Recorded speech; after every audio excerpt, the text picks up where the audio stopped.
दोस्तों अगर आपने भी कोई काम सीख रखा है या नहीं सीख रखा है लेकिन आपके मन में सवाल है या आप भी विदेश जाना चाहते हैं लेकिन आपको पता नहीं है कि विदेश कैसे जाते हैं, कहाँ से इंटरव्यू देखते हैं, वैकेंसी कैसे देखते हैं, कहाँ से इंटरव्यू देते हैं, कितना सर्विस चार्ज लगता है, कौन कौन सी शहर से विदेश जाएंगे तो कम पैसा लगेगा। अगर आपके मन में भी ऐसे ही सारे सवाल हैं तो आज आपके सारे सवालों के जवाब इस वीडियो में मिल जाएंगे। तो वीडियो को लास्ट तक देखिएगा और चैनल पे पहली बार है तो चैनल को सब्सक्राइब कर लीजिएगा और बेल आइकन को प्रेस कर दीजिएगा ताकि आपको ऐसा ही इन्फॉर्मेटिव वीडियो मिलता रहेगा। तो चलिए वीडियो को स्टार्ट करते हैं। तो दोस्तों अगर आपने भी कोई काम सीख रखा है या विदेश जाने के लिए सबसे पहले क्या होता है कि आपको कोई काम सीखना पड़ता है। अगर आपने काम सीखा है तो अच्छी बात है, क्योंकि अगर काम सीखा है तो आपको विदेश जाएंगे तो अच्छी सैलरी भी मिलेगी और काम भी कम करना पड़ेगा, और जो काम सीखे हैं वो जो काम करते हैं वही काम करना आपको पड़ेगा। अगर आपने काम नहीं सीखा है तो फिर वो तब भी जा सकते हैं, लेकिन क्या है कि अगर काम नहीं सीखे तो वहाँ पे हेल्पर में जाएंगे, तो हेल्पर में जाएंगे तो सैलरी भी कम मिलेगा और आपको काम भी ज़्यादा करना पड़ेगा और कोई भी आपको काम करना पड़ेगा। तो इसके लिए कहा जाता है कि अगर आपको भी विदेश जाना है तो आप कोई काम सीख के जाएंगे तो बेस्ट रहेगा। तो दोस्तों उसके बाद से जो दूसरा स्टेप है वो है कि आपको एक पासपोर्ट बनवाना है, क्योंकि दोस्तों विदेश जाने के लिए कंपलसरी पासपोर्ट आपके पास होना चाहिए, क्योंकि वही एक इंटरनेशनल डॉक्यूमेंट्स है। तो अगर आपके पास पासपोर्ट है तो अच्छी बात है, पासपोर्ट नहीं है तो फिर आपका जो पासपोर्ट है वो आपका पासपोर्ट इंडिया में 1 या 2 महीना में आपका पासपोर्ट बन जाता है और आपके हाथ में मिल जाता है पासपोर्ट। तो दोस्तों जो पासपोर्ट होता है वो दो तरीके का पासपोर्ट होता है, एक ईसीआर पासपोर्ट होता है और एक ईसीएनआर पासपोर्ट होता है। तो दोस्तों जो ईसीआर पासपोर्ट होता है वो विदाउट जो पढ़े लिखे लोग नहीं होते हैं उनका उनका ईसीआर पासपोर्ट बनता है। वहीं पे जो 10th क्लास तक पढ़े होते हैं या उनसे ज़्यादा पढ़े होते हैं, ग्रेजुएट होते हैं, उनका जो पासपोर्ट बनता है वो ईसीएनआर पासपोर्ट बनता है। तो दोस्तों ईसीएनआर जो पासपोर्ट होता है वो सबसे बेस्ट पासपोर्ट होता है गल्फ़ कंट्री में काम करने के लिए, क्योंकि दोस्तों गल्फ़ कंट्री में सबसे ज़्यादा काम इजीली मिल जाता है, किसी भी कैटेगरी का काम इजीली गल्फ़ कंट्री में मिल जाता है। और गल्फ़ कंट्री में काम करने के लिए जो सबसे बेस्ट पासपोर्ट होता है वो ईसीएनआर पासपोर्ट माना जाता है, क्योंकि ईसीएनआर पासपोर्ट वाले इजीली गल्फ़ कंट्री में काम करने के लिए जाते हैं।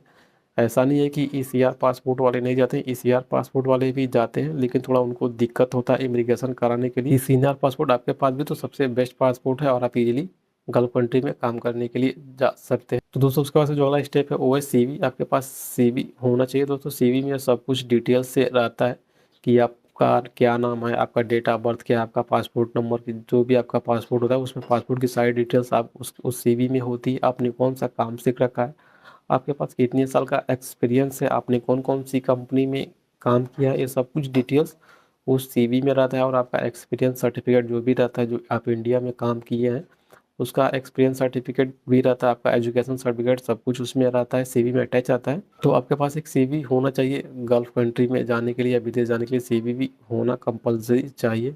तो उसके बाद से जो अगला स्टेप होता है कि वैकेंसी कहाँ से देखें, कहाँ से इंटरव्यू दें।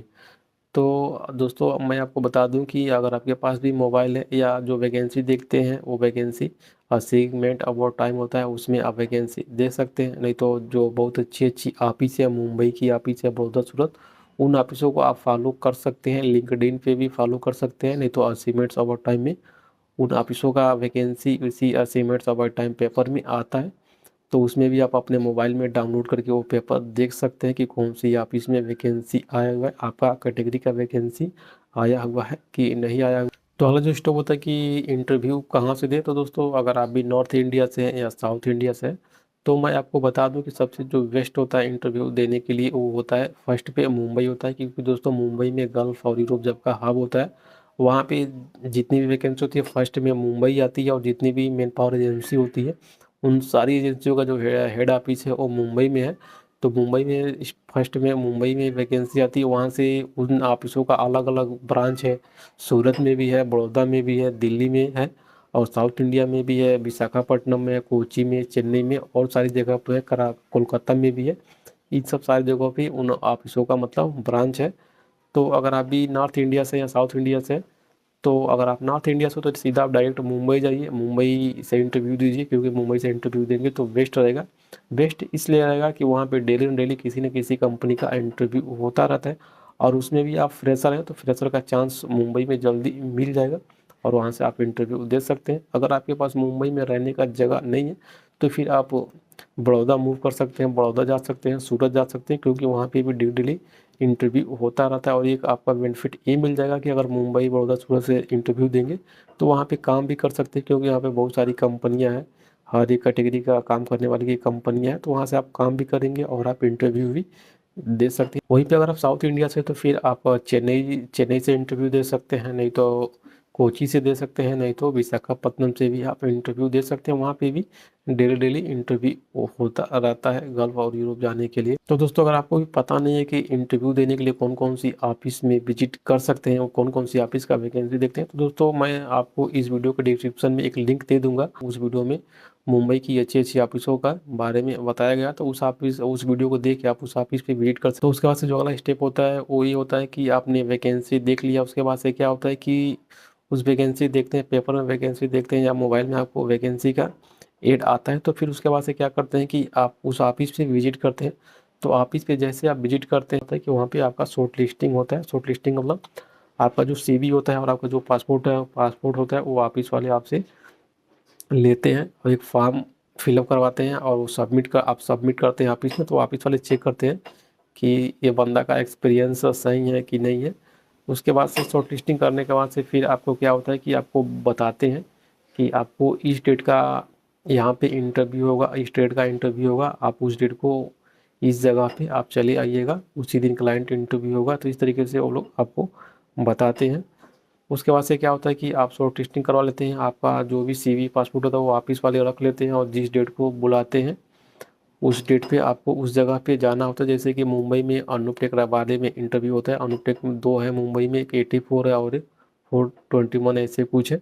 उसके बाद से टेक स्किल अंधेरी में भी वहाँ पे इंटरव्यू होता है। उसके बाद से फादर एंगल में होता है, आयसा टेस्ट सेंटर में भी होता है। मुंबई में ऐसे बहुत सारे इंस्टीट्यूट है, वहाँ पे डेली इंटरव्यू होता रहता है, किसी न किसी कंपनी का इंटरव्यू होता है, किसी न किसी ऑफिस के थ्रू होता है। तो वैसे आपको वो लोग बुला सकते हैं, फादर एंगल पे बुला सकते हैं, नहीं तो अनूप टेकरावाले में आपको बुला सकते हैं कि इस डेट को आइए, वहाँ पे आपका इंटरव्यू होगा। तो फिर आप उस डेट को वहाँ पे जाते हैं, आपका सीवी वहाँ पे रखा रहता है। उसके बाद से आपको क्लाइंट के पास भेजा जाता है कि आप जाइए वहाँ पे इंटरव्यू देने। क्लाइंट के पास जाते हैं आप इंटरव्यू के लिए। क्लाइंट आपसे जो भी काम सीख रहे होते हैं उस काम से रिलेटेड आपसे क्वेश्चन करता है, पूछता है। उसके बाद से अगर आपको काम आता है तो फिर आप इंटरव्यू में पास हो जाते हैं। हो सकता है क्लाइंट आपसे प्रैक्टिकली भी करवाता है या थ्योरी भी पूछ के आपसे आपको छोड़ देता है, मतलब आपको पास कर देता है। ये क्लाइंट के ऊपर डिपेंड करता है। उसके बाद से आपका एग्रीमेंट होता है, उसी टाइम आपका एग्रीमेंट भी होता है, मतलब कंपनी के कुछ HR लोग आए होते हैं, वो लोग आपका एग्रीमेंट में आपका सैलरी बताते हैं कि कितना सैलरी है, कंपनी का क्या रूल रेगुलेशन है, सब कुछ वो लोग आपको बताते हैं, डिटेल से बताते हैं। उसके बाद से बोलते हैं कि आप यहाँ पे साइन कीजिए, यही आपका एग्रीमेंट पेपर है, आप जाएंगे हमारी कंपनी में सऊदी या दुबई तो आपको इतना ही सैलरी मिलेगा और कंपनी का ये फैसिलिटी मिलेगा। अगर आपको एग्रीमेंट पेपर समझ में आता है तो फिर आप एग्रीमेंट पेपर पे साइन करते हैं। दोस्तों, इस तरीके से आपका इंटरव्यू हो जाता है। इंटरव्यू होने के बाद से 1 या 2 दिन के बाद से आपके पास ऑफिस का कॉल आता है कि आपको मेडिकल करवाना है। तो दोस्तों, मैं आपको बता दूं, मेडिकल 2 तरीके का होता है, एक नॉर्मल मेडिकल होता है और एक गम का मेडिकल होता है। तो अगर आपका गम का नॉर्मल मेडिकल होता है तो ऑफिस वाले बताते हैं कि आपको कौन सा मेडिकल सेंटर में जाके अपना मेडिकल करवाना है। लेकिन वहीं भी अगर आपका गम का मेडिकल है तो फिर आपको ऑफिस वाले अपने ऑफिस पे बुलाते हैं। ऑफिस पे बुलाने के बाद से फिर आपको आपका पासपोर्ट देते हैं। लेकिन जब आपका पासपोर्ट देते हैं तो फिर वो लोग सिक्योरिटी के रूप में कुछ पैसा लेते हैं, 5 से 10 हज़ार रुपया।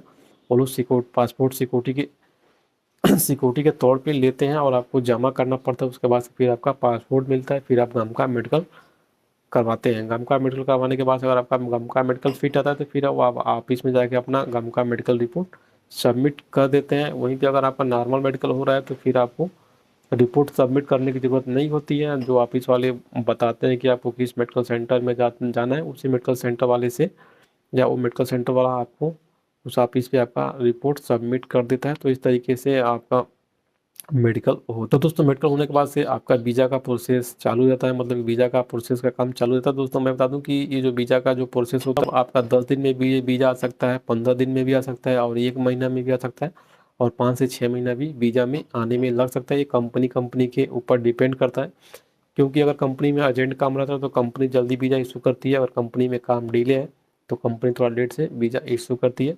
लेकिन वीज़ा सबका आता है। दोस्तों जब वीज़ा आपका आ जाता है तो उसके बाद से क्या होता है कि ऑफिस वाले फिर फ़ोन करते हैं, आपका टिकट कर देते हैं। तो आपके पास कॉल करते हैं कि आपका इस डेट को टिकट है, आपको इस डेट को आपको ऑफिस पे विज़िट करना है। आपको जिस डेट पे ऑफिस पे बुलाया जाता है तो उस डेट पे आप ऑफिस पे जाते हैं, तो ऑफिस वाले आपसे पैसा लेते हैं सर्विस चार्ज के नाम पे। मतलब आपको जब शॉर्ट लिस्टिंग कराते हैं उसी टाइम आपको बता देते हैं ऑफिस वाले कि हमारे ऑफिस का इतना सर्विस चार्ज है, आपको इतना पैसा देना पड़ेगा फ़्लाइट के टाइम। जैसे कि अलग-अलग ऑफिसों का अलग-अलग सर्विस चार्ज होता है, किसी ऑफिस का 20,000 है तो किसी ऑफिस का 30,000, तो किसी ऑफिस का 40,000 और किसी ऑफिस का 50,000 है। मतलब मुंबई में जो अच्छी ऑफिस है उनका इतना ही सर्विस चार्ज है, 40,000, 50,000, 30,000, 20,000 ऐसे ऑफिसों का चार्ज है। तो आपको उतना ऑफिस का चार्ज लेंगे, उसके बाद से ही आपको टिकट, आपका पासपोर्ट और आपका वीज़ा देंगे। अगर आप जब तक उतना पैसा नहीं देंगे तो आपको वो लोग आपका पासपोर्ट टिकट नहीं देंगे। तो दोस्तों ऐसा ही नहीं है कि आप 2-4 हज़ार रुपये कम देंगे, 5,000 कम देंगे तो वो ऑफिस वाले रख लेते हैं, आपकी भी मजबूरी समझते हैं। अगर आप उतना गरीब है, नहीं दे सकते हैं, तो वो ऑफिस वाले आपका 5,000 रुपया छोड़ देते हैं और आपका वीज़ा टिकट दे देते हैं। तो इस तरीके से आपका फ़्लाइट हो जाता है और आपका जिस डेट पे फ़्लाइट रहता है उस डेट पे आप एयरपोर्ट जाते हैं, फ़्लाइट करते हैं और आप उस कंपनी में, उस कंट्री में पहुंच जाते हैं, वहाँ पे काम करते हैं। वहाँ पे काम करने के बाद से आपको अच्छा खासा एक्सपीरियंस हो जाता है, आपको अलग अलग बंदों से पहचान होती है, उसके बाद से उनसे बात होती है, तो आपको भी पूरा प्रॉपर नॉलेज हो जाता है कि कैसे विदेश जाया जाता है, कौन कौन सी कंपनी अच्छी है, किस कंट्री में कैसे जा सकते हैं, सब कुछ आपको भी नॉलेज हो जाता है। तो इस तरीके से आप विदेश जा सकते हैं। लेकिन दोस्तों मैं ये जितनी भी आपको ये जानकारी दिया, मुंबई की जो बेस्ट ऑफिस है, अच्छी ऑफिस है, उन ऑफिसों का ये प्रोसेस है। अब ऐसा नहीं है कि आप अपने गांव के या अपने शहर के जो भी एजेंट हैं वो ऑफिस है, उन ऑफिसों के थ्रू जाएंगे तो आपको भी ऐसा ही प्रोसेस होगा। ये इस प्रोसेस में अंतर हो जाएगा, क्योंकि जो एजेंट हैं या जो लोकल एरिया के जो ऑफिस हैं उनकी पहले ही सर्विस चार्ज ले लेते हैं या कुछ एडवांस पैसा जमा कराते हैं। तो ये जो प्रोसेस है वो अलग है। जो मुंबई, बड़ौदा, सूरत की जो ऑफिस है उनका ऐसा प्रोसेस है। और दोस्तों ये जो प्रोसेस है इसमें कभी भी जो मुंबई की जो अच्छी ऑफिस है वो आपसे कभी भी एडवांस पैसा नहीं लेती है कि आपका वीज़ा इशू करने के लिए पैसा चाहिए। ये सब कुछ उस टाइम मांगते हैं जब आपका टिकट आ जाता है, वीज़ा आ जाता है, तब आपको वो लोग लास्ट में आपसे पैसा लेते हैं सर्विस चार्ज के रूप में। तो इस ये प्रोसेस होता है विदेश जाने के लिए। अगर आप मुंबई, दिल्ली से जाएंगे या बड़ौदा से जाएंगे या सूरत से जाएंगे तो इस ये प्रोसेस होता है, और अच्छी ऑफिसों के थ्रू जाएंगे तो ये प्रोसेस होता है। तो दोस्तों आई होप कि आपको समझ में आ गया होगा कि आप भी विदेश कैसे जा सकते हैं, वैकेंसी कहाँ से देख सकते हैं, कितना आपका एजुकेशन होना चाहिए, सब कुछ हमने इस वीडियो में बता दिया है। वीडियो अच्छी लगी हो तो वीडियो को लाइक कीजिए, शेयर कीजिए, और आपके पास भी कोई सवाल है तो आप मुझे कमेंट कर सकते हैं, मैं आपके सारे सवालों की जवाब देने की कोशिश करूंगा। और दोस्तों आपसे रिक्वेस्ट है कि आप वीडियो तो देखते हैं लेकिन चैनल को सब्सक्राइब नहीं करते हैं, तो प्लीज़ चैनल को सब्सक्राइब कर दीजिएगा ताकि आपको ऐसे ही और इन्फॉर्मेटिव वीडियो मिलता रहे।